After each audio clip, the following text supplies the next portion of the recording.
பாலும் தெளிதேனும் பாகும் பருப்பும் இவை நான்கும் கலந்துனக்கு நான் தருவேன். கோலம் செய் துங்கக் கரிமுகத்து தூமணியே நீ எனக்கு சங்கத் தமிழ் மூன்றும் தா.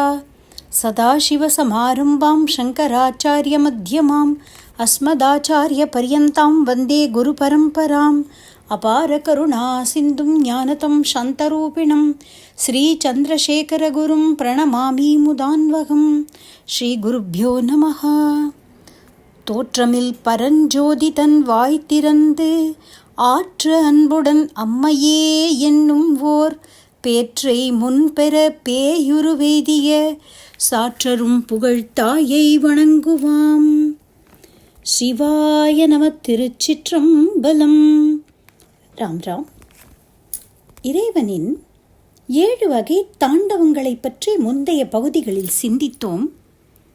பஞ்சகிருத்தியம் என்று சொல்லப்படும் 5 தொழில்களை குறிப்பதாக 5 நடனங்களை பஞ்ச சபைகள் என்று கூறப்படும் இறைவனின் 5 சபைகளில் இறைவன் ஆடுவதாக முந்தைய பகுதிகளில் கண்டோம். இதில் காரைக்கால் அம்மை என்று போற்றப்படும் புனிதவதியார் கண்டது காளியோடு போட்டியிட்டு திரு ஆலங்காடு என்ற க்ஷேத்திரத்திலே அனுக்கிரகமாகிய அருளல் தொழிலை குறிக்கும் ஊர்துவ தாண்டவம். இது நிகழும் திரு ஆலங்காடு ரத்தின சபை என்று அறியப்படுகிறது. காளியோடு போட்டியிட்டு ஆடியதால் இந்த நடனம் காளி தாண்டவம் என்றும் கூறப்படுகிறது. வேகமாக சுழன்று ஆடியதால் சண்ட தாண்டவம் என்றும், அருளல் என்ற தொழிலை குறிப்பதால் அருள் நட்டம் என்றும், அனுக்கிரக தாண்டவம் என்றும், ஒரு காலை தலை வரை தூக்கி ஆடியதால் ஊர்துவ தாண்டவம் என்றும் பலவாறாக அழைக்கப்படுகிறது. சிவபெருமானின் தாண்டவத்தை தாம் காண வேண்டும் என்றே காரைக்கால் அம்மையார் வரம் கேட்டார். இதை தம்முடைய பாடலிலும் அவர் பதிவு செய்கிறார். எமக்கு இதுவோ பேராசை என்றும் தவிராது எமக்கு ஒரு நாள் காட்டுதியோ எந்தாய் அமைக்கவே போந்து எரி பாய்ந்தன்ன புரிசடையாய் பொங்கிரவில் ஏந்து எரி பாய்ந்து ஆடும் இடம் என்று கேட்கிறார். நள்ளிரவில் நட்டம் பயின்றாடும் நாதனே தில்லையுள் கூத்தனே தென்பாண்டி நாட்டானே என்று மாணிக்க வாசகரும் தன்னுடைய திருவாசகத்தில் சிவபுராண பகுதியில் சிவபெருமானை போற்றி துதிக்கிறார். அப்படி என்பே அணிந்து இரவில் தீயாடும் எம்மனார் வன் பேயும் தாமும் மகிழ்ந்து என்று அம்மை குறிக்கக்கூடிய இறைவனின் திருநடனத்தை எலும்பு மாலை அணிந்து இரவிலே பேய்கள் சூழ்ந்து ஆட ஈமவனத்தில் இறைவன் ஆடும் நடனம் என்று போற்றப்படும் அந்த நடனத்தை தன்னுடைய திருமந்திரத்தில் 10ஆம் திருமுறை 9ஆம் தந்திரத்தில் திருமூல நாயனாரும் யோக பரிபாஷையில் யோக சாஸ்திர ரீதியாக சிவபெருமானின் திருநடனத்தில் உள்ள சூக்ஷ்மங்களை எல்லாம் பலபடித்தாக விளக்கியிருக்கிறார். சிற்பரஞ்சோதியை சிவானந்த கூத்தனை சொற்பதமாயந்த சுந்தர கூத்தனை பொற்பதி கூத்தனை பொற்றில்லை கூத்தனை அற்புத கூத்தனை ஆர் அறிவாரே என்றும் அவரே குறிப்பிட்டிருக்கிறார். அஸ்ட்ரல் பாடி என்று ஆங்கிலத்தில் வழங்கப்படக்கூடிய நம்முடைய ஒளி உடம்பில், அறிவுடம்பில், பிரபஞ்ச இயக்கத்தில் எங்கும் வியாபித்து காணப்படும் இயக்கம், அதிர்வு முழுவதுமே சிவபெருமானின் திருநடனமே என்பதை யோக சாஸ்திர ரீதியாக பலபடித்தாக விளக்கியிருக்கிறார். அது நம்முடைய அறிவுக்கும் புலன்களுக்கும் அப்பாற்பட்ட மிகவும் ஆழமான விஷயமாக விளங்குகிறது. அறுசுவை உண்டியை சமைக்கக்கூடிய தாயார் அதை உண்ணக்கூடிய பக்குவம் உள்ள குழந்தைக்கு ஆசையாக அதை பரிமாறுவது போலவே மிகவும் இளம் குழந்தையான தன்னுடைய குழவிக்கும் குழைய பிசைந்து அதற்கு எந்த உணவை ஏற்றுக்கொள்ள முடியுமோ அதை பிரியத்தோடு ஊட்டுவது போல இறைவனுடைய தன்மையை தங்களுடைய எல்லையற்ற யோக சக்தியால் தவத்தால் கண்ட மகனீயர்கள், அனுபூதிமான்கள் தாங்கள் அனுபவித்த சிவானுபவத்தில் ஒரு திவலையை எளிமையான ஜீவர்களான நமக்கும் புரியும்படி மிகவும் அழகாக நமக்கு புரியக்கூடிய ஒரு பரிபாஷையில் இதை பாடல்களாக வெளிப்படுத்தி சென்றிருக்கிறார்கள். இப்படி இவர்கள் தங்களுடைய அனுபவத்தை பகிர்ந்து கொள்ள வேண்டிய அவசியம்தான் என்ன என்றால், பெரியோர்கள் சொல்வார்கள், மகான்களுடைய தன்மை எப்படிப்பட்டது என்றால், தீர்ணாஸ்வயம் பீமபவார்ணவம் ஜனான் அஹேதுனா அந்யானபி தாரயந்தகா என்பார்கள். நீச்சல் குளங்களில் பார்த்திருக்கலாம், நீச்சல் பயிலக்கூடிய ஆரம்ப நிலையில் இருப்பவர்கள், குழந்தைகள், அந்த பயிற்சியின் போது ஏதோ ஒரு காரணத்திற்காக மூழ்கும் அபாயம் ஏற்பட்டால் உடனே அவர்களை காப்பாற்றுவதற்காக அங்கே நன்றாக பயிற்சி பெற்ற, மற்றவர்களுக்கும் பயிற்றுவிக்கக்கூடிய அளவுக்கு அனுபவமும் திறமையும் உள்ள நீச்சல் பயிற்சி உள்ள வல்லுநர்கள் ரெஸ்கியூ டீம் என்பதாக இப்படிப்பட்ட ஆபத்து சமயங்களில் காப்பாற்றுவதற்காக அங்கேயே இருப்பார்கள். அப்படி என்றால் அவர்களும் அதே நீச்சல் குளத்தில் குதித்து நீந்தித்தான் மூழ்கும் அபாயத்தில் இருப்பவர்களை காப்பாற்ற வேண்டும். அவர்கள் நன்றாக நீந்த தெரிந்தவர்கள், மூழ்காதபடியே அந்த தண்ணீரிலிருந்து வெளியேற தெரிந்தவர்கள், மற்றவர்களை வெளியேற்றவும் தெரிந்தவர்கள். அப்படிப்பட்டவர்கள்தான் மகான்கள். சம்சார சாகரத்தை கடந்து போனவர்கள், அதை மற்றவர்களை கடத்து வைக்கவும் தெரிந்தவர்கள். அதனால்தான் இந்த சம்சார கடல் என்று சொல்லக்கூடிய உலகிலே பிறந்து உலகியல் வாழ்விலேயே மூழ்கி இருக்கும் நம்மை காப்பாற்றி கரை சேர்ப்பதற்காக அவர்களும் அவதாரம் செய்து இந்த உலகிலேயே வருகிறார்கள். இதற்கு என்ன காரணம்? அஹேதுனா என்கிறார்கள். காரணமே இல்லாத கருணை அவர்களுடையது. அப்படி மகான்கள் உலக மக்கள் உணர்ந்து கொள்ளக்கூடிய வகையில் சிவபெருமானுடைய அந்த தாண்டவ தத்துவத்தை இடுகாட்டில் நடு இரவில் பேய்கள் சூழ அனல் இடை ஆடுகின்றான் என்று கூறி சென்றிருக்கிறார்கள். இங்கே இடுகாடு என்று சொல்லப்படுவது உலகம் முற்றும் ஒடுங்கிய நிலையும் அதில் பெருமானின் சூக்ஷ்ம நடனத்தையும் குறிக்கிறது. ஊழிக்கால முடிவில் உலகமெல்லாம் ஒடுங்கும் பொழுது உடம்பும் கருவி கரணங்களும் இன்றி இருளில் கிடக்கும் உயிர்களை மீண்டும் தனு கரண புவன போகங்கள் தந்து சிருஷ்டி செய்ய வேண்டி இறைவன் சூக்ஷ்ம நடனம் புரிகின்றான் என்பதாக சைவ சித்தாந்த தத்துவங்கள் இதை விளக்கும். நம்முடைய மனமே இங்கே குறிக்கப்படும் ஈமவனம்.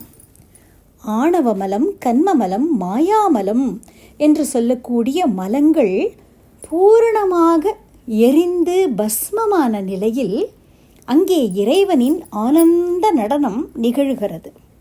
இதைத்தான் கோபாலகிருஷ்ண பாரதி அவர்களும் சொன்னார்.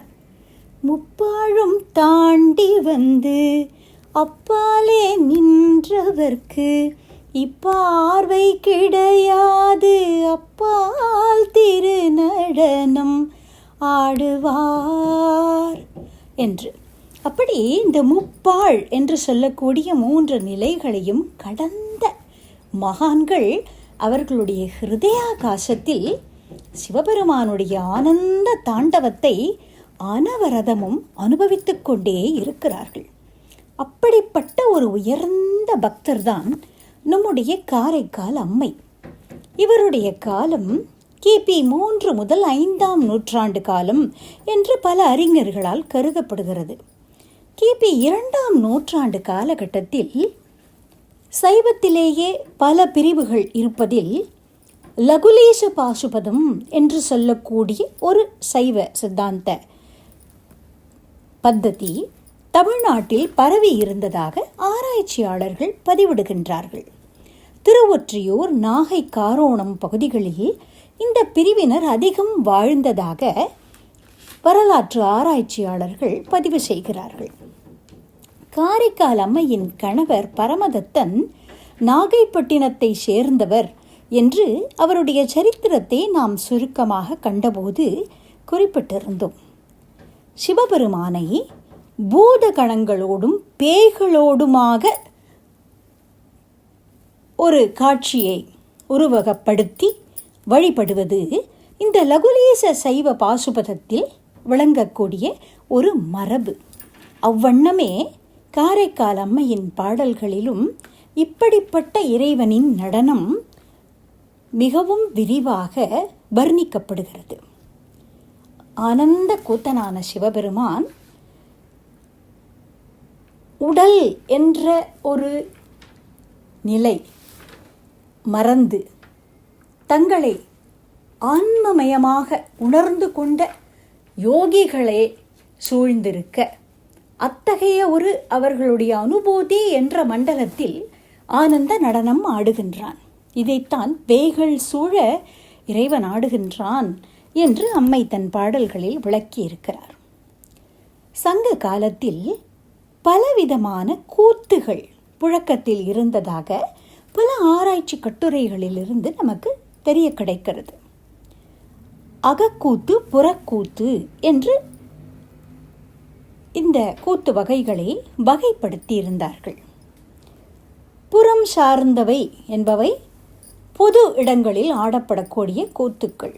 அகம் என்பவை ஒரு குழுவினரோ ஒரு சமூகத்தினரோ ஒரு இடத்தில் சேர்ந்து வாழக்கூடிய ஒரு பிரிவினரோ தங்களுக்குள் சந்தோஷமான நிகழ்ச்சிகளின் போதும் பிற சந்தர்ப்பங்களிலும் சேர்ந்து ஆடக்கூடிய ஆடல் வகைகளை குறிப்பதாக இருக்கிறது.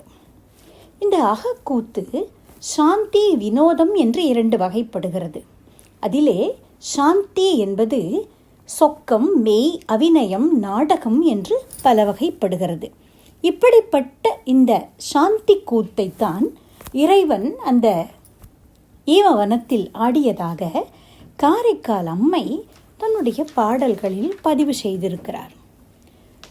சொக்கம் என்பது சுத்த நிறுத்தத்தை குறிக்கிறது, தாள லயத்தை ஆதாரமாக உடையது. மெய்க்கூத்து என்பது உள்ள குறிப்பை ஆதாரமாக கொண்டது. அபிநயம் என்று சொல்லக்கூடிய அபிநயம் கதை தழுவாது பாட்டின் பொருளுக்கு கைகளால் அபிநயம் செய்து காட்டுதல். நாடகம் என்பது ஒரு கதையை தழுவி அபிநயம் செய்தல். இதில் இறைவன் ஆடியது சொக்கம் மற்றும் அபிநயம் என்று அம்மையின் பாடல்கள் மூலமாக தெரிகிறது. அங்கே ஆட வந்த இறைவன் எப்படி இருக்கிறார் என்று தன் அழகு தமிழால் அன்னை அற்புதமாக வர்ணித்திருக்கிறார். இறைவனுடைய ஆடல் தொடங்கக்கூடிய அந்த ஆடுகளம் என்ன என்றால், நள்ளிரவில் ஈமவனம், அங்கங்கே நெருப்பு எரிந்து கொண்டிருக்கக்கூடிய ஒரு இடுகாடு, இதுவே ஆடுகளம். அங்கே நாயகனான இறைவன் நடனமாட வருகின்றார். அவருடைய தோற்றம் எப்படி இருக்கிறது? தழலை போல ஒளி வீசுகின்ற செம்மேனியாம், தழற்கொண்ட ஜோதி செம்மேனி என்று அம்மை இதை தன்னுடைய பாடல்களில் குறிப்பிடுகிறார். அப்பர் சுவாமிகளும் தன்னுடைய தேவாரத்தில் சிவன் எனும் நாமம் தனக்கே உடைய செம்மேனி எம்மான் என்று கூறுகிறார். சிவம் என்றாலே மங்களம் என்று பொருள். பரமமங்களமூர்த்தியான சிவபெருமான் அந்த சிவன் என்ற நாமம் தனக்கே உரியவனாக, தனக்கு ஒப்பாரும் மிக்காரும் இல்லாதவனாக பரமமங்களமூர்த்தியான அவன் ஒரு அழலை போன்ற செம்மேனியோடு விளங்குகின்றான் என்று கூறுகிறார். அப்பர் சுவாமிகள் மேலும் கூறுவார், பவழம் போல் மேனியில் பால் வெந்நீரும் என்பார். ஒரு பவழத்தாலேயே செய்த மேனியில் பாலை போன்ற வெண்மையான திருநீற்றை பூசிக்கொண்டு காட்சி அளிக்கின்றான் இறைவன் என்று. இதையே 9ஆம் திருமுறையில் திருமாளிகை தேவரும் நீரணி பவளக்குன்றமே என்று குறிப்பிடுவார். பவளத்தாலே செய்த ஒரு பெரிய மலை திருநீற்றால் மூடப்பட்டிருப்பதைப் போல காட்சி அளிக்கிறான் இறைவன் என்று குறிப்பிடுகிறார். கோவிலுக்கு செல்கிறோம். ஒரு உற்சவ காலம். நடராஜ பெருமானின் திருமேனி நன்றாக அலங்காரம் செய்யப்பட்டிருக்கிறது. சாமானிய மக்கள் நம்மை போல்வார்கள். எப்படி பார்க்கிறோம்? இறைவனுடைய அலங்காரம் மிகவும் அழகாக இருக்கிறது. நடராஜ பெருமானின் திருமேனி கண்கொள்ளா காட்சியாக இருக்கிறது. கொள்ளை அழகு என்றெல்லாம் வர்ணிக்கிறோம், ரசிக்கிறோம். இந்த ஆபரணங்கள் இந்த இடத்தில் செய்யப்படுகின்றன. இந்த வஸ்திரம் மிகவும் அழகாக இருக்கிறது, இங்கே தயார் செய்யப்படுகிறது என்று எதையோ பேசிவிட்டு உலக விஷயங்களில் அழகானவற்றையெல்லாம் எப்படி ரசிப்போமோ அப்படி இதுவும் ஒன்று என்ற நிலையில் ரசித்துவிட்டு வந்து விடுகிறோம்.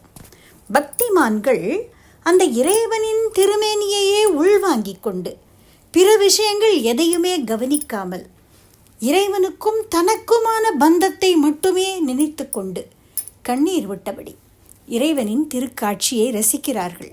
அனுபூதிமான்களோ அந்த இறைவனின் திருமேனியை, அந்த அழகை மனதில் உள்வாங்கிக் கொண்டு கண்களை மூடி உலகத்தை மறப்பதோடு தன்னையும் மறந்து இறைவனோடு இறைவனாக அன்பே சிவமாய் அமர்ந்திருந்தாரே என்று திருமூலர் சொல்வது போல் மனம் ஒன்றி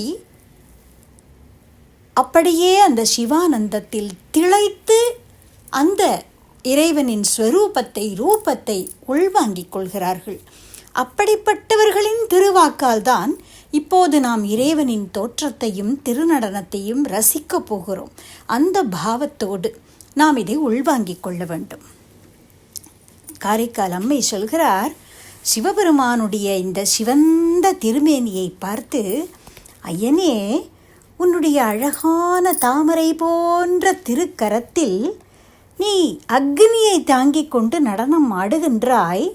அந்த அக்னியினுடைய சிவப்பு நிறம் பிரதிபலிப்பதால் உன்னுடைய அழகான அந்த கை செக்கச்சவேல் என்று சிவந்து தெரிகின்றதா, அல்லது உன்னுடைய செந்தாமரை போன்ற அந்த திருக்கரத்தின் ஒளி பிரதிபலிப்பதால் கையில் விளங்கக்கூடிய அக்னி செந்நிறமாக காட்சியளிக்கிறதா என்று என்னால் நிர்ணயம் செய்ய முடியவில்லை என்று கூறுகிறார். எப்படிப்பட்ட அற்புதமான கற்பனை இது! கம்பராமாயணத்தில் மிதிலா நகரத்தில் ராமபிரான் வரக்கூடிய காட்சியை வர்ணிக்கும் கம்பர் இதே போன்ற ஒரு அற்புதமான பாவத்தை அங்கே காட்டுவார். மிதிலையில் ராமனை கண்ட மகளிர் அத்துணை பேருடைய கண்களும் ராமனின் திருமேனியையே சென்று மொய்த்து கொண்டதாம். தாமரை மலரை மொய்க்கும் வண்டுகளைப் போல அவர்களுடைய கருவிழிகள் அத்தனையும் ராமனையே சென்று மொய்த்து கொண்டதாம். அப்படி அங்கே இருந்த மங்கையர்களின் கருவிழிகள் ராமனை மொய்த்து கொண்டிருந்ததால், அந்த பார்வைகளால் சூழப்பட்டிருந்ததால் ராமனின் திருமேனி கருநிறமாக காட்சி அளித்ததோ, அல்லது மரகத திருமேனி உடைய ராமபிரானது அந்த கரிய நிறம் பிரதிபலிப்பதால் அந்த மகளிரின் கண்கள் கருமையான விழிகளாக தெரிந்ததோ என்று நிர்ணயம் செய்ய முடியவில்லை என்று கம்பர் அங்கே மிகவும் அழகாக இதே போன்ற ஒரு கற்பனையை வைக்கிறார். 4ஆம் திருமுறையில் அப்பர் சுவாமிகள் சிவபெருமானின் இந்த செந்தழல் போன்ற திருமேனியை முழுத்தழல் மேனி தவளப் பொடியன் கனகக்குன்றத்து எழில் பரம் ஜோதி என்று குறிப்பிடுகிறார். சிவபெருமான் தன்னுடைய நீண்டு தொங்குகின்ற ஜடைகளை தூக்கி கட்டி ஜடாமகுடமாக்கி அதிலே கொன்றை மாலையை சுற்றி கட்டி இருக்கிறார். அங்கங்கே எருக்க மலர், வன்னி மலர் ஆகியவற்றை சூடியிருக்கிறார். வெண்மையான பிறை நிலவும் ஆடும் அரவமும் அந்த ஜடாபாரத்தில் விளங்குகின்றன. பேரிரைச்சலோடு புகுந்த கங்கையும் அங்கே விளங்குகின்றாள். இப்படி பிரவாகமான கங்கை விளங்கியும் அந்த நீரினால் கொஞ்சம் கூட பாதிக்கப்படாமல், ஈரமாகவே ஆகாமல் சிவபெருமானுடைய ஜடாபாரம் காற்றிலே அந்த குழல் கற்றைகள் அசைய எவ்வாறு அவர் நடந்து வருகிறார் என்று ஆச்சரியப்படுகிறார் காரைக்கால் அம்மை. 6 புக்கு நனையா சடைமுடி என்கிறார். கொஞ்சம் மழையில் நனைந்து விட்டாலே நம்முடைய கூந்தலானது காற்றில் ஆட முடியாததாய் ஒட்டி கொண்டு அந்த ஈரத்தோடு விளங்குமே. இப்படி கங்கையே பிரவகித்து கொண்டிருந்தாலும் கொஞ்சம் கூட அதனால் பாதிக்கப்படாததாய் ஆறு புக்கு நனையா சடைமுடி என்று கூறுகிறார். சிவபெருமானுடைய அந்த ஜடாபாரம் எப்படி இருக்கிறதாம்? பொன்னை ஒப்பாரித்து அழலை வளாவி செம்மானம் செற்று மின்னை ஒப்பாரி மிளிரும் சடைக்கற்றை என்று கூறுவார் அப்பர் சுவாமிகள். சிவபெருமானே, வேத பரம்பொருளே, என்னை போன்றவர்கள் உன்னை எப்படித்தான் புரிந்து கொள்ள முடியும் ஐயனே? பொன்னை ஒத்த ஒளியை உடையதாய், தீயை ஒத்து செந்நிறத்ததாய், சிவந்த வானத்தை பிளந்து நெடுகப் பரவியதான மின்னலை ஒத்து விட்டு விட்டு ஒளி வீசக்கூடிய சடைக்கற்றையை உடைய பெருமானே என்று அற்புதமாக சிவபெருமானின் அந்த ஜடாபாரத்தை விளக்குகின்றார். அம்மையும், காரைக்கால் அம்மையும் இந்த ஜடாபாரம் எப்படி இருக்கிறது என்றால், அராவி வளைத்தனைய அங்குழவி திங்கள் விராவு கதிர்விரிய ஓடி விராவுதலால் பொன்னோடு வெள்ளி புரிபுரிந்தார் போலாவே தன்னோடே ஒப்பான் சடை என்று கூறுகிறார். அதாவது சிவபெருமானுடைய ஜடாபாரம் சிவந்து காணப்படுகிறது என்று அப்பர் சுவாமிகளும் குறிப்பிட்டார் அல்லவா? அந்த சிவந்த ஜடாபாரத்தில் பிறைச்சந்திரனை சூடி சந்திரசேகரனாய் விளங்குகிறார். அந்த சந்திர மௌலியான சிவபெருமானுடைய ஜடாபாரத்தின் சிகப்பும் இந்த சந்திரனின் வெள்ளியை போன்ற ஒளியும் கலந்து கலந்து விளங்குவதால் ஒரு தங்க இழையோடு ஒரு வெள்ளி இழை இதை பின்னி கட்டியதைப் போல சிவபெருமானுடைய ஜடை விளங்குகிறது என்று மிகவும் அழகாக குறிப்பிடுகிறார். அந்த சிவந்த செஞ்சடையில் விளங்கும் தலை மாலை அந்தி வானத்தில் முழு மதியம் எழுந்தது போல காணப்படுகிறதாம். அங்கண் முழுமதியம் செக்கர் அகல்வானத்து எங்கும் இனிதெழுந்தால் ஒவ்வாதே செங்கண் திருமாலை பங்குடையான் செஞ்சடை மேல் வைத்த சிரமாலை தோன்றுவதோர் சீர் என்று சங்கர நாராயண ரூபமாகவே சிவபெருமானை கண்டு மிகவும் அற்புதமாக இந்த தலைமாலையின் அழகை அம்மை வர்ணிக்கிறார். அபூர்வமாக இப்படி சில இடங்களில் நாயன்மார்களும் தங்களுடைய பாடல்களில் சிவபெருமானோடு திருமாலையும் சேர்த்தே தரிசனம் செய்து பாடியிருக்கிறார்கள். அப்பர் சுவாமிகளும் தம்முடைய திரு ஆலவாய் பதிகத்தில் 4ஆம் திருமுறையில் இந்த சங்கர நாராயண ரூபத்தை வர்ணித்திருக்கிறார்.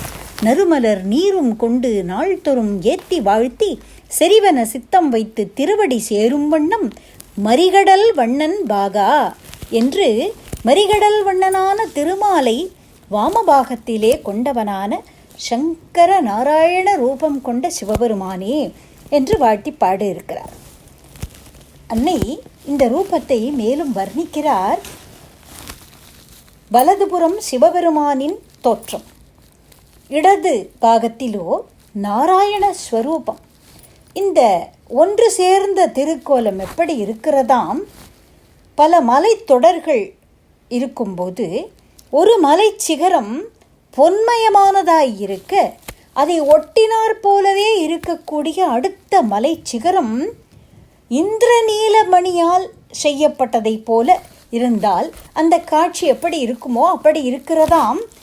பவழமேனியனான சிவபெருமானும் கார்மேக வண்ணனான திருமாலும் சேர்ந்து விளங்கக்கூடிய இந்த சங்கர நாராயண ரூபம், அதை கூறுகிறார். மின் போலும் செஞ்சடையான் மாலோடும் ஈண்டு இசைந்தால் என் போலும் காண்பார்கட்கு என்றேன் தன் போலும் பொற்குன்றும் நீல மணிக்குன்றும் தாம் உடனே நிற்கின்ற போலும் நெடிது என்று மிகவும் அழகாக இந்த காட்சியை அன்னை வர்ணிக்கிறார். அப்படியே தலைமாலை ஜடாபாரம் அங்கே இருக்கும் பிறைமதி என்று பார்த்து கொண்டே வந்தவர் ஐயனின் நீல மிடற்றை கண்டார். நெக்குருகி நின்றார். தலையிலே இருக்கின்ற அந்த வெண்மதியானது தோன்றிவிட்டபடியால் இனி தனக்கு இடமில்லை, இருளாகிய தன்னை இந்த மதியம் போக்கிவிடுமே என்று அஞ்சி இருளானது போய் அந்த அழகான நீல கண்டத்தில் ஒரு மருவாக ஒளிந்து கொண்டதோ என்று அற்புதமான கற்பனையில் வர்ணிக்கிறார். சிவபெருமானுடைய இந்த நீலகண்டத்தில் ஈடுபட்ட பக்தர்கள் அநேகம் பேர் திருநீலகண்டம் திருநீலகண்டம் என்றே இந்த நாமத்தையே உச்சரித்து கொண்டு ஒரு நாயன்மார் திருநீலகண்ட நாயனார் என்றே பெயர் பெற்றார். அவரைத்தான் சுந்தரமூர்த்தி சுவாமிகளும் முதலில் எடுத்து வைக்கிறார் தன்னுடைய திருத்தொண்டத் தொகையில். தில்லைவாழ் அந்தணர்தம் அடியார்க்கும் அடியேன், திருநீலகண்டத்து குயவனார்க்கும் அடியேன் என்று. அப்படி இந்த நீல மிடறு எதை காட்டுகிறது? சிவபெருமானின் விருப்பு வெறுப்பற்ற நிலையை காட்டுகிறது. தியாகேச பெருமானாக தன்னையே தமர்க்கு நல்கும் அவனுடைய தயாபரனான ஸ்வரூபத்தை காட்டுகிறது இந்த நீலமிடறு. அமிர்தம் வேண்டி தேவர்கள் பார்க்கடலை கடைந்தார்கள். கடையும் போது எத்துணையோ பொருட்கள் அங்கிருந்து புறப்பட்டு வந்தன. உச்சை சிரவஸ் என்ற குதிரை, கற்பக விருட்சம், காமதேனு, ஐராவதம் போன்ற உயர்ந்த பொருட்கள் வந்த போதெல்லாம் ஆளுக்கு ஒன்றாக அதை பங்கிட்டு கொண்டு எடுத்து கொண்டார்கள். ஆனால் அதற்கு பிறகு ஆலகாலர் நஞ்சு வந்தபோதோ சிவபெருமானை நாடி ஓடி வந்தார்கள், ஐயனே அபயம் என்று. உயர்ந்த பொருட்கள் வந்தபோதெல்லாம் என்னுடைய நினைவு வரவில்லையே உங்களுக்கு, விடம் வந்தபோது மட்டும் என்னை நினைவு வந்ததோ என்று ஐயன் அவர்களை கேட்கவில்லை. ஒரு நாவல் பழத்தை உருட்டி வாயில் போட்டுக்கொள்வதைப் போல கடலையே சுட்டெரிக்கக்கூடிய அந்த ஆலகால விஷத்தை ஐயன் ஆனந்தமாய் எடுத்து உட்கொண்டார். அவருடைய வயிற்றுக்குள் இருக்கும் உயிர்கள் அழியுமே என்று அஞ்சி கருணையினால் அன்னை பார்வதியும் அந்த கழுத்தை பிடிக்க அந்த விடமானது அங்கேயே ஒரு மருவை போல நின்றுவிட்டது. அதனால் ஐயன் நீலகண்டன் என்று அழைக்கப்படுகிறார் என்பதாக புராண கதை. அப்படி தனக்கென்று எதையுமே எதிர்பாராமல் பிறர்களுடைய துன்பத்தை நீக்கக்கூடிய கருணை கடலான சிவபெருமானின் தன்மையை பறைசாற்றிக் கொண்டிருக்கக்கூடிய நீலமிடற்றை கண்டால் அன்னையின் உள்ளம் உருகியது. பெண்ணான வாத்சல்ய பாவம் மிகுந்த அன்னையின் உள்ளம்தான் உருகியது என்று இல்லை. அத்வைத நிலையில் விளங்கிய ஜீவன் முக்தரான ஆதிசங்கர பகவத்பாதரின் உள்ளமும் இதை கண்டு உருகியது. சிவானந்த லகரியில் அவர் கேட்கிறார், ஹே சம்போ, கடும் ஜுவாலையை உடையதும் தேவர்கள் அனைவருக்கும் மிகுந்த பயத்தை தந்ததுமாகிய விஷமானது உம்மால் எப்படி பார்க்கப்பட்டது? அது எவ்வாறு உங்கள் உள்ளங்கையில் எடுத்து வைத்துக் கொள்ளப்பட்டது? ஏந்தப்பட்ட பழுத்த நாவல் பழத்தைப் போல அது நாவில் வைத்துக் கொள்ளப்பட்டதே. சித்த குளிகை போல, அந்த மருந்தை போல உங்களுடைய கழுத்தில் அது தரிக்கப்பட்டதே. இந்த விடமானது உங்களுக்கு நீலமணியாலாகிய ஆபரணமா என்ன? ஹே மகாத்மாவே, கூறுங்கள் என்று ஆச்சரியமாக கேட்கிறார். அப்படிப்பட்ட ஐயனின் அந்த அழகான திருநீலகண்டம் எப்படி இருக்கிறதாம்? பவழக்குன்றம் போன்ற சிவந்த திருமேனியில் அந்த கழுத்து மட்டும் நீலகண்டமாக விளங்குகிறதல்லவா? அதை பார்த்தால் அன்னைக்கு ஒரு கவித்துவமான கற்பனை தோன்றுகிறது. காலையே போன்றிலங்கும் மேனி, கடும் பகலின் வேலையே போன்றிலங்கும் வெந்நீரு, மாலையின் தாங்குருவே போலும் சடைக்கற்றை, மற்ற அவர்க்கு வீங்கிருளே போலும் மிடரு என்கிறார். நாளின் எல்லா வேளைகளுமே சிவபெருமானாக தோற்றம் காட்டுகிறது அன்னைக்கு. அதிகாலை நேரத்தில், சூரியோதய காலத்தில், அருணோதயம் என்று சொல்லுவோமே, அந்த வானம் எங்கும் செக்கச்செவேல் என்று சூரியன் புறப்பட்டு வருவதை அறிவிப்பதை போன்ற ஒரு அழகான சிகப்பு நிறம் தோன்றுமே, அதுபோன்ற திருமேனியாம் ஐயனுக்கு. காலையே போன்றிலங்கும் மேனி. உச்சி பொழுதில் கடல் பொங்குமே, அப்போது அந்த நுரைகள் அலைகள் கடலை மூடி இருக்குமே, அது போன்ற திருவெண்ணீற்றை உடலெங்கும் தரித்திருக்கிறாராம். மாலையில் அந்தி மயங்கும் வேளையில் அதுவரை வெயில் என்று சொல்லக்கூடிய நிலையில் தங்க நிறத்தில் தகதகத்து கொண்டிருந்த சூரியன் அந்தி சாயும் நேரத்தில் செம்மையோடு சேர்ந்து தங்க நிறமும் செம்மையும் கலந்த ஒரு அற்புதமான நிறத்தில் தோன்றுமே அந்த வானம், அதுபோல் இருக்கிறதாம் சிவபெருமானுடைய சிவந்த சடைக்கற்றை. அதற்கும் அடுத்ததாக வரக்கூடிய இரவு நேரம் போல, அந்த இரவிலே இருள் சூழ்ந்ததாய் இருக்குமே வானம், அதுபோல அந்த இருள் காலத்து வானம் போல் தெரிகிறதாம் ஐயனுடைய திருநீலகண்டம். இப்படி ஒரு அற்புதமான வர்ணனை செய்திருக்கிறார். இதே போன்ற ஒரு வர்ணனை சேரமான் பெருமாள் நாயனார் என்ற மற்றொரு நாயன்மாருடைய பொன்வண்ணத்து அந்தாதி என்ற பகுதியிலும் காண கிடைக்கிறது. சிதம்பரனான சிவபெருமானை, அந்த ஆகாச தத்துவனை ஆகாச ரூபனாகவே தியானிக்கிறார் நாயன்மார். எப்படி இருக்கிறாராம்? சூரியோதயத்தின் போது பல சமயங்களில் நாம் இதை பார்த்திருக்கலாம். அருணோதய காலத்தில் செக்கர் படர்ந்திருக்கும் அந்த வானம் கிரணங்கள் விரித்து கொண்டு அந்த சூரியன் வரும்பொழுது ஒரு தங்கமயமான ஒளி பரவும்.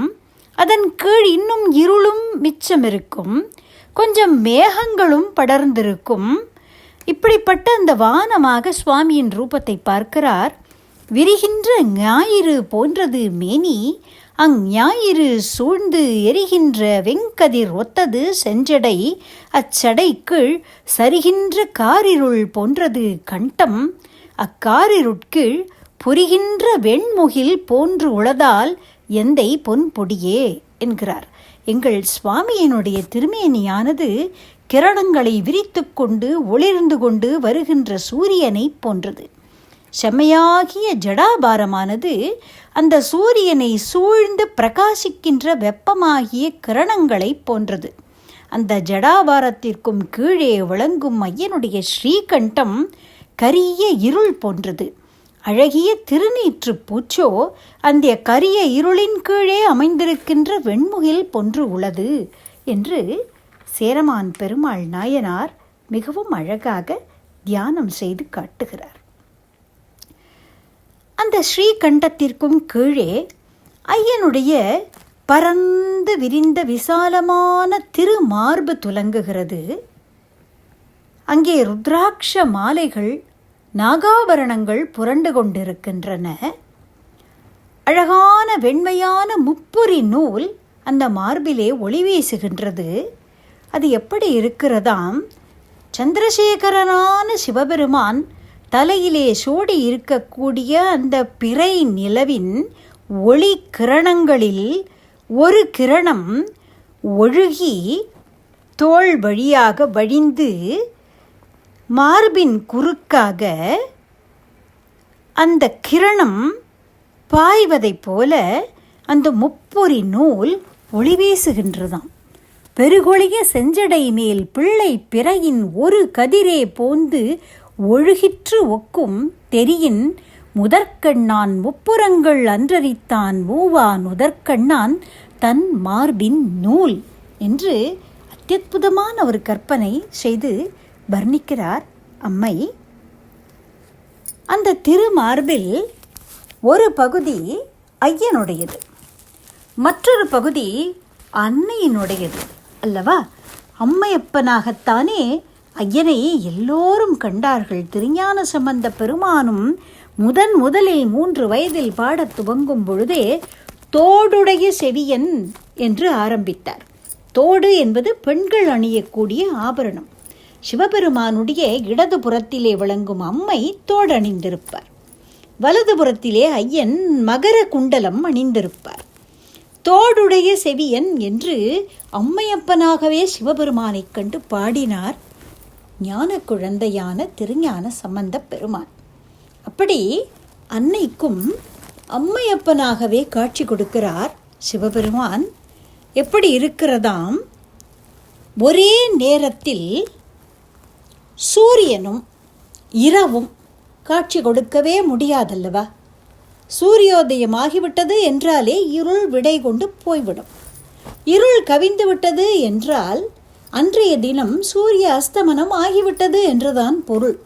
ஒரே நேரத்தில் சூரியனையும் இருட்டையும் நம்மால் தரிசிக்க முடியுமோ?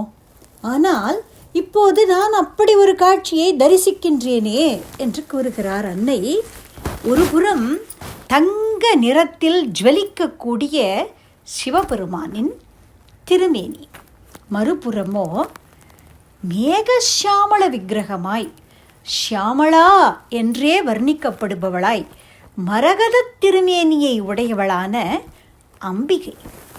அப்படி அம்மையப்பனாய் பவழமும் மரகதமும் ஒன்றி கலந்தார் போன்ற இந்த தோற்றத்தில் இவர்களுடைய திருமுடியானது எவ்வாறு இருக்கிறது? ஐயனுடைய ஜடாபாரமோ சூரியனுடைய ஒளிக்கற்றைகளைப் போல விளங்குகிறது. அன்னையுடைய கூந்தலோ இருளைப் போல கரியதாய் சுருண்டு சுருண்டு தாமரையை வண்டுகள் மொய்ப்பதைப் போல அவளுடைய அழகிய திருமுகத்தில் படர்ந்தனவாய் கருத்த கூந்தலாய் விளங்குகிறது. ஐயனுடைய ஜடையையும் அன்னையுடைய திருமுடியையும் ஒன்றி பார்த்தால் சூரியனும் இருளும் ஒரே நேரத்தில் தோன்றுவதைப் போல அந்த காட்சி தோன்றுகிறது காரைக்கால் அம்மைக்கு. மிக்க முழங்கெரியும் வீங்கிய பொங்கிருளும் ஒக்க உடன் இருந்தால் ஒவ்வாதே, செக்கர் போல் ஆகத்தான் செஞ்சடையும் ஆங்கு அவன் தன் பொன் உருவில் பாகத்தாள் பூங்குழலும் பண்பு என்று மிகவும் அற்புதமாக தன்னுடைய பாடலில் அன்னை இதை குறிப்பிடுகிறார். இப்படி அம்மையப்பனான சிவபெருமான் தன்னுடைய தாமரை திருவடிகளில் வீரக்கழல் கலீர் கலீர் என அரங்கத்தை அடைந்தார். ஒளிவளர் விளக்கே உலப்பிலா ஒன்றே உணர்வு சூழ் கடந்ததோர் உணர்வே தெளிவளர் பளிங்கின் திரள் மணி குன்றே சித்தத்துள் தித்திக்கும் தேனே அழிவளர் உள்ளத்து ஆனந்த கனியே அம்பலம் ஆடு அரங்காக வெளிவளர் தெய்வ கூத்து உகந்தாயை தொண்டனேன் விளம்புமா விளம்பே என்று பாடுவார் திருமாளிகை தேவர். அப்படி சிதம்பரமாகிய சிதாகாசமாகிய வெளியில் தேவக்கூத்தை நிகழ்த்தக்கூடியவனான அந்த சிவபெருமான் ஆடரங்கத்தை அடைந்தான். காளியுடனான போட்டியில் காளியை கேலி செய்து வாதம் செய்து வாதப் போரில் காளி தனக்கு நிகரானவளே என்று அங்கீகாரம் செய்துவிட்டு பிறகு நடன போட்டி தொடங்குகிறது. மண்டலம் என்று சொல்லப்படுகின்ற ஆடலின் ஆரம்ப நிலைக்கு கால்களை இயக்கி இரு கால்களையும் பக்கவாட்டில் திருப்பி முழங்கால் அளவில் மடக்கி நாட்டியத்தில் அரைமண்டி என்று கூறுவார்கள். அப்படிப்பட்ட ஒரு நிலையில் உடலை அப்படி மடக்கி இடுப்பை அசைத்து ஆட ஆரம்பிக்கிறார். இன்றும் நாம் பரதநாட்டிய நிகழ்ச்சிகளில் அலாரிப்பு என்ற அமைப்பாக உடல் அசைவுகள் மூலமாக தாளகதிக்கு ஏற்றாற்போல் ஆடக்கூடிய ஒரு அமைப்பை காண்கிறோம். இதுபோல் ஆட ஆரம்பிக்கிறார். ஆட்டத்தின் வேகம் மெதுவாக அதிகரிக்கிறது. அந்த வேகத்தில் ஒரு காலை தூக்கி உடலிலிருந்து விலகுமாறு அண்டத்தில் வீசி தூக்கி விஷ்ணு கிராந்தம் என்று 100வது கரணமாக நாட்டிய சாஸ்திரம் சொல்லக்கூடிய ஒரு கரணத்தை ஆடுகிறார் சிவபெருமான். சிவாகமங்கள் இதை ஊர்துவ தாண்டவம் என்று சொல்லும். பல கோவில்களில் இந்த ஊர்துவ தாண்டவ சிற்பங்களை கண்டிருக்கலாம். அதில் பெரும்பாலும் வலது காலை உடலோடு ஒட்டியபடி அண்டமுற தூக்கி ஆடுவதாக காட்டப்பட்டிருக்கும். ஆனால் திரு ஆலங்காட்டிலோ தன்னுடைய இடது திருப்பதத்தை வீசியபடி உடலிலிருந்து நகர்த்தி வீசி ஐயன் ஆடுவதாக ஒரு அமைப்பில் சிவபெருமானுடைய தோற்றம் விளங்கும். இதை லலாட்ட திலகம் என்று நாட்டிய சாஸ்திரங்கள் குறிப்பிடும். அப்படி சொக்கம் என்ற இந்த சுத்த நிறுத்தத்தை சொக்கநாதரான சிவபெருமான் ஆட பெண்ணானபடியால் இவ்வாறு ஆட வெட்கி காளி தோல்வியை ஏற்றுக்கொண்டாள் என்பதாக புராணங்கள் கூறும். இந்த காட்சியை காரைக்கால் அம்மையார் கூறுகிறார். மண்டலம் நின்று அங்கு உளாளம் இட்டு வாதித்து வீசி எடுத்த பாதம் அண்டம் உற நிமிர்ந்து ஆடும் எங்கள் அப்பன் இடம் திரு ஆலங்காடே என்று. ஐயன் வெற்றி பெற்றதும் பேய்கள் ஒரு குழுவாக இணைந்து துணங்கை என்ற ஆடலை ஆடியதாம். இன்றும் கூட நாம் விளையாட்டு போட்டிகளில் ஒரு அணி வெற்றியை அடைந்து விட்டது என்றால், அல்லது ஏதோ அவர்கள் அந்த விளையாட்டிலே ஒரு நிலையில் வெற்றியை அடைந்தார்கள் என்றால், உடனே ஆடல் செய்யக்கூடிய மகளிர் அந்த தாளத்திற்கேற்ப ஒரு சிறு ஆடலை நிகழ்த்துவதை பார்க்கிறோம். சியர் லீடர்ஸ் என்று நாம் இன்றைய ஒரு பாஷையில் இதை குறிப்பிடுகிறோம். அதுபோல சிவபெருமான் வெற்றி பெற்று விட்டார் என்ற ஆனந்தத்தை கொண்டாட இந்த பேய்க்கணங்கள் ஆடியதாம். வீரக்கடல் ஒலிக்கும் ஓசையும் சிலம்பின் ஓசையும் சேர்ந்து ஒலிக்க காலை உயர்த்தி வலதுபுறமும் இடதுபுறமும் இடுப்பை வளைத்து திருப்பி தீ உமிழ சடை திக்கட்டும் பரவ சிவபெருமான் ஆடுகின்றார்.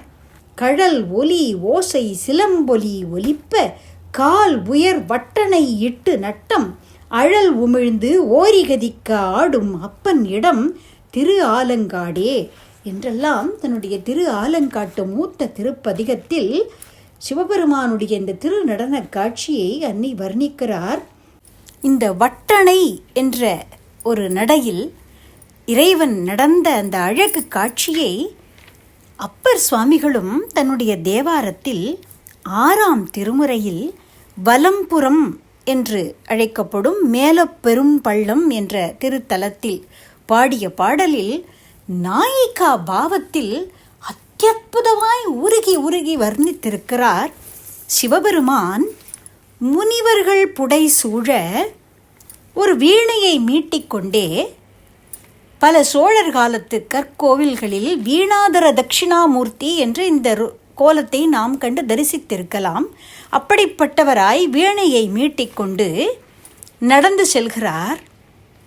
இந்த நாயகி நாட்டியம் போன்ற நடையோடே வருகின்ற அந்த பேரழகு திருவுருவை பார்த்து மயங்கி ஆவலோடு அவரையே பார்க்கிறார்.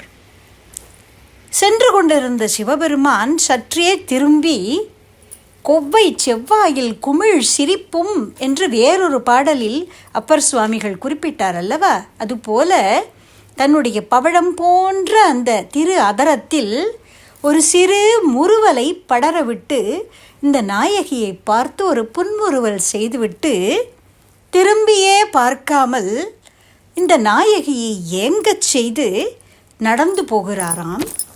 இப்படி ஒரு மோகன புன்னகையால் அவளுடைய உள்ளத்தை கொள்ளையடித்து கொண்டு, ஆனால் அலட்சியம் செய்வார் போல திரும்பி பாராமல் நடந்து போகும் சிவபெருமானுடைய பிரிவை தாங்க மாட்டாதவளாய் உள்ளத்தை அள்ளித்தந்த அந்த நாயகியோ இவர் எந்த ஊர்க்காரர் என்று தெரிந்து கொள்ளும் ஆவல் ஒரு புறமும், பெண்மைக்கே உரிய நாணம் ஒரு புறமும் அவளை அலைக்கழிக்க ஒருவாறு தைரியத்தை வரவழைத்து கொண்டு சிவபெருமானை பார்த்து பட்டு உடுத்தி கொண்டு பவழம் போன்ற திருமேனி எல்லாம் நறுமணம் கமழக்கூடிய சந்தனம் பூசிக்கொண்டு பேரழகு பிம்பமாய் இருக்கும் பெருமானே, தாங்கள் எந்த ஊர்க்காரர் என்று கேட்டாளாம். அதற்கு பதில் சொல்லாமல் அவளுடைய ஆவியை வேரோடு பெயர்த்து எடுப்பதைப் போல ஒரு பார்வையை வீசிவிட்டு தன் இடையை இடதுபுறமாகவும் வலதுபுறமாகவும் திருப்பியபடி மிகவும் ஒயிலாக வட்டணைகள் போட்டுக்கொண்டு நடந்து அலட்சியமாக திரும்பி பாராமல் சென்று விட்டாராம் சிவபெருமான். இந்த நாயகனின் விரகத்தில் ஏங்கக்கூடிய நாயிகா பாவத்தில் அற்புதமாக அப்பர் சுவாமிகள் இந்த தலத்து பெருமானை இவ்வாறாக பாடியிருக்கிறார். சோழ சிற்பிகள் சிவானுபவத்தில் திளைத்த மாமுனிவர்கள். அவர்கள் தங்களுடைய தவத்தால் தங்களுடைய அனுபூதியையே அந்த கற்சிலைகளில் காவியங்களாக வடித்து வைத்துவிட்டு போயிருக்கிறார்கள். அற்புதமான சோழர் காலத்து சிலைகளில் இப்படிப்பட்ட வர்ணனைகளை பிரதிபிம்பிக்கக்கூடிய அற்புதமான சிற்பங்கள் காண கிடைக்கின்றன. இப்படி இந்த தேவார பாடல்களின் அனுபவத்தை உள்வாங்கிக் கொண்டு அந்த சிற்பங்களை பார்க்கும் பொழுதுதான் நமக்கு கண்முன்னே காவியமாக இந்த காட்சிகள் விரியும். அந்த அனுபவம் என்ன என்பது புலப்படும். அப்படி வட்டனை இட்டு அங்கே அற்புதமான திருநடனம் ஆடுகின்றார் சிவபெருமான். எல்லா கலைகளுக்கும் பிறப்பிடமும் உறைவிடமும் எவனோ அப்பேற்பட்ட அந்த நாயகன் ஆடலோடு இசையையும் இப்போது இணைக்கிறார். பல இசைக்கருவிகளை வாசித்து கொண்டே ஆடத் தொடங்குகிறாராம். சஜ்ஜரி, கொக்கரை, தக்கையோடு தகுடிதம், துந்துபி, தாளம், வீணை, மத்தளம், கரடிகை, வன்கை, மென்தோல், தமருகம், குடமுழா, மொந்தை வாசித்து என்று அன்னை இதை குறிப்பிடுகிறார். இதிலே காரைக்கால் அம்மையுடைய ஆழ்ந்த இசை புலமையும் வெளிப்படுகிறது.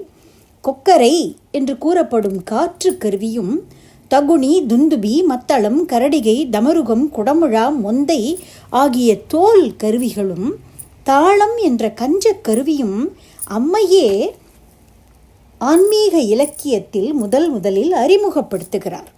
இந்த கருவிகளையெல்லாம் இயக்கி இசை கூட்டியபடியே இறைவன் தன் திருநடனத்தை தொடர்கிறார். 4ஆம் திருமுறையில் திருநாகேச்சுரத்தில் திருநாவுக்கரசு சுவாமிகள் இதை தன்னுடைய பாடலில் பதிவு செய்திருக்கிறார். கொக்கரை, தாளம், வீணை, பாணிசை குழகர் போலும், அக்கரை அணிவர் போலும், ஐந்தலை அரவர் போலும், வக்கரை அமர்வர் போலும், மாதரை மையல் செய்யும் நக்கரை உருவர் போலும், நாகவீச்சரவனாரே என்று கூறுகிறார். இப்படி கொக்கரை, தாளம், வீணை முதலியவற்றை தன்னுடைய பாணி என்று சொல்லக்கூடிய திருக்கரங்களிலே ஏந்திக்கொண்டே நடனம் செய்யக்கூடியவர் சிவபெருமான் என்று அந்த தேவார பாடலிலும் காண கிடைக்கிறது.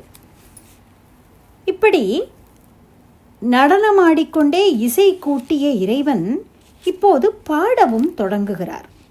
துத்தம், கைக்கிளை, விளரி, தாரம், உழை, குழி, ஓசை, பண், கழுமப்பாடி என்று காரைக்கால் அம்மை தன்னுடைய பாடல்களில் இதை பதிவு செய்கிறார். குரல் அல்லது ஓசை, துத்தம், கைக்கிளை, உழை, இழி, விளரி, தாரம் என்பன முறையே ச, ரி, க, ம, ப, த, நி என்று நாம் இன்று கர்நாடக சங்கீதத்தில் சொல்லக்கூடிய சப்த ஸ்வரங்களை குறிக்கின்றது.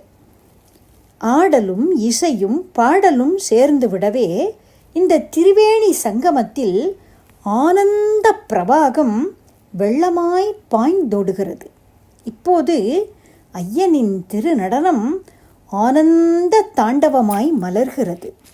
இதைத்தான் குனித்த புருவமும் கொவ்வை செவ்வாயில் குமிழ் சிரிப்பும் பனித்த சடையும் பவழம்போல் மேனியில் பால் வெந்நீரும் இனித்தமுடன் எடுத்த பொற்பாதமும் காணப்பெற்றால் மனித்த பிறவியும் வேண்டுவதே இந்த மாநிலத்தே என்று அப்பர் சுவாமிகள் தன்னுடைய தேவாரத்தில் கூறினார். நாட்டிய சாஸ்திரம் கூறும் 108 கரணங்களில் புஜங்கத்ராசிதம் என்ற கரணத்தை ஐயன் ஆடுகிறார். திடீரென்று ஒரு பாம்பு வந்துவிட்டால் சடால் என்று காலை உயர தூக்குவோம் அல்லவா? அது போன்ற ஒரு நிலையில் காலை தூக்கியபடி ஐயன் ஆடக்கூடிய திருநடனம். இடது பதம் தூக்கி ஆடும் நடராஜனடி பணிவையே என்று மகான்கள் இந்த கோலத்தை தான் பலபடியாக பாடியிருக்கிறார்கள். காலை தூக்கி நின்று ஆடும் தெய்வமே என்னை கை தூக்கியாள் தெய்வமே என்றெல்லாம் பாடுகிறார்கள். அப்படி வலது பாதத்தை முயலகன் மேல் ஊன்றி இடது திரு பாதத்தை தூக்கி ஐயன் ஆடும் ஆனந்த நடனத்தை மாய்ந்து மாய்ந்து செதுக்கி சோழ சிற்பிகளுக்கும் அலுக்கவில்லை இதை பாடி பாடி பக்தர்களுக்கும் அலுக்கவே இல்லை. அன்னையின் தாயுள்ளமோ இந்த நடனத்தைக் கண்டு பதறுகிறது. சிவபரம்பொருள் விண்ணும் மண்ணும் வியாபித்த தத்துவம் அல்லவா? இந்த விஷயத்தை மிகவும் அற்புதமான ஒரு பாடலில் தன்னுடைய பொன் வண்ணத்து அந்தாதி என்ற பாடல் தொகுப்பில் சேரமான் பெருமாள் நாயனார் விளக்குகிறார். சிவபெருமான் பவனி வருகிறாராம். அவரை கண்டு நாயகி தன் உள்ளத்தை பறிகொடுத்தாள். நாயகியின் தோழி சிவபெருமானின் தன்மைகளை விளக்கி, மானுடன் அல்ல, இவன் எங்கும் வியாபித்த பரம்பொருள், இவனுக்கும் உனக்கும் எவ்வாறு உறவு பொருந்தும், இவனிடத்தில் போய் நீ மனதை பறிகொடுக்கலாமா என்று அறிவுரை கூறுவதாக ஒரு பாடலை அமைத்திருக்கிறார். பாதம் புவனி, சுடர் நயனம், பவனம் உயிர்ப்பு, ஓங்கு ஓதம் உடுக்கை, உயர்வான் முடி, விசும்பே உடம்பு, வேதம் முகம், திசை தோள், மிகு பன்மொழி கீதம் என்ன, போதம் இவர்கோர் மணி நிறம் தோற்பது பூங்கொடியே என்று தோழி கேட்பதாக அமைத்திருக்கிறார். அழகிய பூங்கொடி போன்றவளே, அந்த சிவபரம்பொருளோ எங்கும் வியாபித்த தத்துவம். அவருடைய திருவடி பூமியாகும். அவருடைய கண்கள் சூரியன், சந்திரன் மற்றும் அக்னி. அவருடைய பிராணன் காற்று. அவருடைய ஆடையானது அலை எழுந்து பெருகுகின்ற கடல். அவருடைய திருமுடி உயர்ந்த ஆகாயத்தின் உச்சி. அவருடைய தேகமானது ஆகாயமே. அவருடைய வாய் வேதம் அல்லது வாக்கு. அவருடைய வாக்குகளே வேதங்கள். திக்குகள் அனைத்தும் அவருடைய தோள்கள். அவருடைய சொற்கள் சாமவேதம். இப்படிப்பட்ட பரமனுக்காக உன் மேனியின் மணி நிறம் மாறுவது அறிவுடைய செயலாகுமா என்று கேட்கிறாள். இதே கருத்தை ஒட்டித்தான் காரைக்கால் அம்மையும் ஐயனை பார்த்து கேட்கிறார். ஐயனே, நீ இவ்வாறு அண்டமுற ஆடுகின்றாயே, உன் திருவடி நகர்ந்தால் பாதாளம் பேருமே. பாதாளம் ஏழினும் கீழ் பாதமலர் என்று மாணிக்க வாசகரும் திருவம்பாவையில் இதை குறிப்பிடுகிறார்.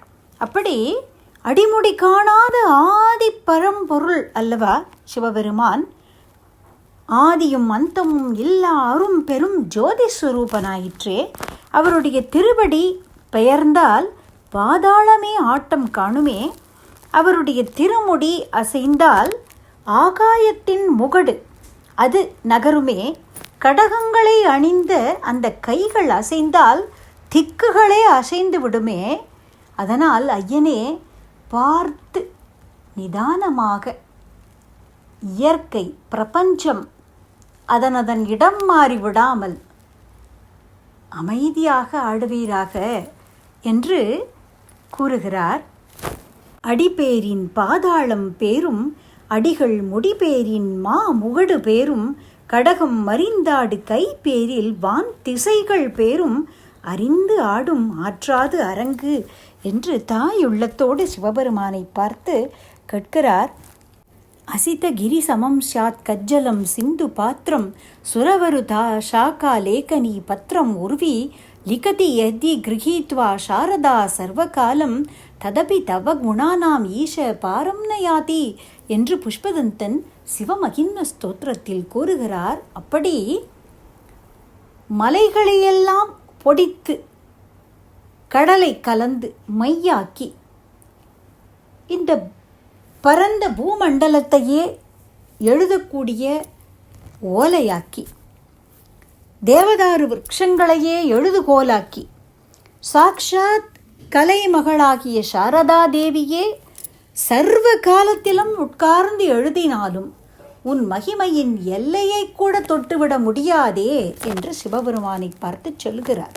அப்படி அபார மகிமைகளை உடைய வாக்குக்கும் மனதுக்கும் எட்டாதவனாகிய சிவபெருமானை அன்பென்னும் வலைக்குள் அகப்படும் மலையே என்று தங்களுடைய அன்பினால் வசப்படுத்திய, தங்கள் அனுபூதியினால் அனுபவித்த இந்த நாயன்மார்கள் அவர்களுடைய அனுபவத்தின் ஒரு அம்சத்தை நாமும் செவிகளால் பருகி அனுபவிக்கும்படி தந்த அந்த மகான்களுக்கு நம்மால் என்ன கைமாறு செய்துவிட முடியும்? அவர்களுடைய தாமரை திருவடிகளுக்கு நம்முடைய சாஷ்டாங்க நமஸ்காரங்களை அர்ப்பணிப்பதை விட. அப்படி அற்புதமான பாடல்களால் சிவபெருமானின் ரூபத்தையும் நடனத்தையும் நமக்கு வர்ணித்து கொடுத்த காரைக்கால் அம்மை இறைவனிடம் கேட்ட வரம்தான் என்ன? கைலைக்கு சென்று தலையாலே நடந்து சென்று சிவபெருமானாலேயே அம்மையே என்று அழைக்கப்பட்ட அன்னையே நீ விரும்பும் வரம் யாது என்று சிவபெருமான் கேட்டபோது, இரவாத இன்ப அன்பு வேண்டிப்பின் வேண்டுகின்றார், பிறவாமை வேண்டும், மீண்டும் பிறப்பு உண்டேல், உன்னை என்றும் மறவாமை வேண்டும், இன்னும் வேண்டும், நான் மகிழ்ந்து பாடி அறவா நீ ஆடும் போது உன் அடியின் கீழ் இருக்க என்று கேட்டார் அல்லவா? நான் தாளம் இசைத்து பாட அந்த தாள லயத்திற்கு ஏற்றாற்போல் நீ திருநடனம் செய்ய உன்னுடைய தாமரை திருவடிகளின் கீழேயே அமர்ந்திருந்து அனவரதமும் இந்த திருநடனத்தை நான் கண்டு கழித்து கொண்டே இருக்க வேண்டும் ஐயனே என்று வரம் கேட்டார் அன்னை. பல கோயில்களிலும் நடராஜ பெருமானின் திருவுருவச் சிலையின் கீழே காரைக்கால் அம்மையின் சிற்பம் செதுக்கப்பட்டிருப்பதை காணலாம். சரி, சிதம்பர ரகசியம் போன்றே திரு ஆலங்காட்டு ரகசியம் என்று ஒன்று உண்டு என்று முன்னர் குறிப்பிட்டோமே, அது என்ன? காரைக்கால் அம்மை கேட்ட வரத்தை கொடுத்த சிவபெருமான் திரு ஆலங்காட்டு பகுதியை அப்போது ஆட்சி செய்த மன்னனின் கனவில் தோன்றி தன் கோயிலுக்கு வந்து காரைக்கால் அம்மை தங்குவார், தனக்கு பின்புறம் அவருக்காக தனி சன்னதி எழுப்ப வேண்டும் என்று உத்தரவிட்டு மறைந்தார். அதன்படியே அந்த மன்னனும் நடராஜ பெருமானின் சந்நிதியில் நடராஜ பெருமானின் திருமேனிக்கு பின்புறம் சந்நிதியில் பாதியை மறைத்து சுவர் எழுப்பினான். அந்த கோவிலுக்கு கையிலிருந்து வந்த காரைக்கால் அம்மை அங்கே சென்று ஐக்கியமானார். இன்றும் அங்கு அம்மை ஈசனின் ஆனந்த தாண்டவத்தை ரசித்து கொண்டே இருப்பதாக ஐதீகம். இதுவே ஆலங்காட்டு ரகசியம். ஓதாமல் பல கலையும் உணர்ந்து ஒளிரும் சிவஞான உருவமாகி போதாரும் கையிலை ஹரன் அம்மை வா என அப்பா புகுந்தேன் என்று தாதாரும் மலர் கரத்து சதிக்கு இசைய பாணி திருத்தாளம் ஏந்தும் வாதாடும் பிரான் அடிக்குள் காரைக்கால் அம்மை பதம் வணங்கி வாழ்வாம் என்று திரு ஆலங்காட்டு புராணம் நமக்கு வழிகாட்டுவதைப் போல காரைக்கால் அன்னையின் தாமரை திருவடிகளில் வணங்கி அவரை போன்ற சிவபக்தி நமக்கும் வாய்க்கட்டும் என்று பிரார்த்தனை செய்து கொண்டு இந்த அற்புதமான திரு ஆலங்காட்டு இரத்தின சபையின் சரித்திரத்தை, இந்த சிவச்சிந்தனையை நடராஜ பெருமானின் திருவடிகளிலே சமர்ப்பிக்கிறோம். சிவபெருமானின் ஆனந்த தாண்டவ அனுபவம் தொடரட்டும். சிவாய நம. திருச்சிற்றம்பலம். ராம் ராம்.